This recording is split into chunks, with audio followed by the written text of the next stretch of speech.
بسم اللہ الرحمن الرحیم۔ اللہ تعالیٰ اپنے پیاروں کو دنیا سے بچاتا ہے۔ قتادہ بن نعمان سے روایت ہے کہ رسول اللہ صلی اللہ علیہ وسلم نے فرمایا، جب اللہ تعالیٰ کسی بندے سے محبت کرتا ہے تو دنیا سے اس کو اس طرح پرہیز کراتا ہے جس طرح کہ تم میں سے کوئی اپنے مریض کو پانی سے پرہیز کراتا ہے جبکہ اس کو پانی سے نقصان پہنچتا ہو۔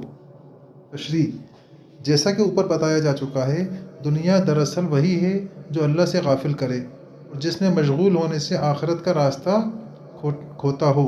بس اللہ تعالیٰ جن بندوں سے محبت کرتا ہے اور اپنے خاص انعامات سے ان کو نوازنا چاہتا ہے، ان کو اس مردار دنیا سے اس طرح بچاتا ہے جس طرح کہ ہم لوگ اپنے مریضوں کو پانی سے پرہیز کراتے ہیں۔